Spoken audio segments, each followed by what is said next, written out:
Kailangan namin ngayong mamili ng mga selected items na kailangan namin dalhin dun sa may kwarto namin. So ay medyo mahirap mamili na nga at meron na kaming tissue na nakita at wipes. See, nakita mo? Ang anak ko ay nagkaklap yan, medyo makulit lang siya. Gusto niyang umakyat sa may kabilang side. Tapos ito, dinadagan na nga ni Daddy Ollie ng tissue. Klap-klap ulit siya. Kasi nga, syempre, makikita mo naman, kanya pa rin naman ng tissue na yon. Punta naman kami sa, syempre sa kung saan ang pinaka-importante na hindi dapat pwedeng kalimutan dahil nag-aalok dito sa amin ng Similac, pero ang brand kasi namin is S26 kaya yun yung kinuha syempre ni Daddy Ollie. So, ayun na, nang wash ng dalawa sa makikita natin. And ayan, nagkaklap-klap na naman yung anak ko. Tinawanan nga kami ng promoter kasi nga parang sa totoo lang, naintindihan niya talaga yun. Kasi nakakaintindi na siya. Tsaka yung gatas na yun is alam niya talaga na para sa kanya. At alam niya na hindi siya pwedeng gutumin dahil pag ginutom siya, nagwawala siya. Yan, masaya, klap-klap ulit siya.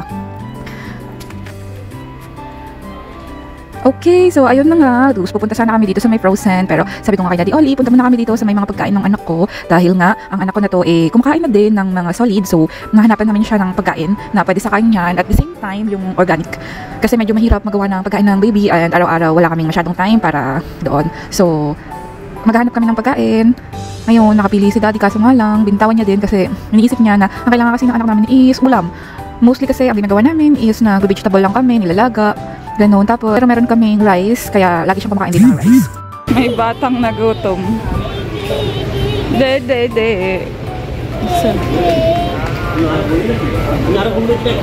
At eto nga, habang kami ay namimili sana ng pagkain niya, ang bata ay nagutom, umiyak, eto, kaya nag-prepare si Daddy Ollie ng kanyang gatas para makadede siya. Dahil ang anak ko, habang hindi mo pinapadede, habang gutom siya, lalo siyang nagwawala. Kaya sobrang napakahirap kapag hindi mo siya pinadede muna. So, kailangan namin siyang ipadede bago hanap ng iba pang mga kailangan namin bilhin.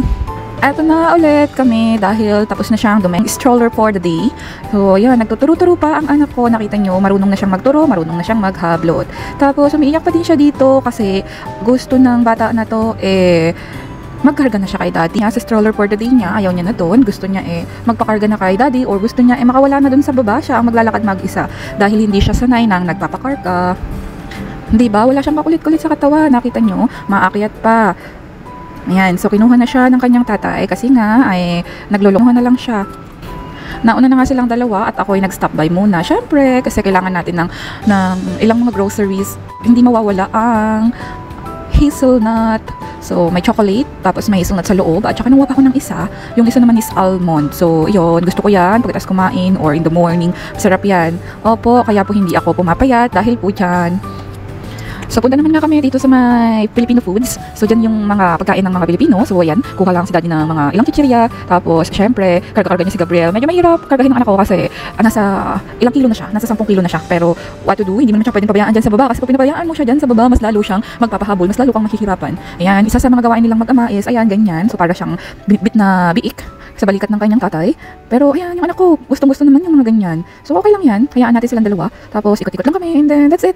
Tapos na kami, wala na din kami pambili. So, ayun muna for today's video. Ciao!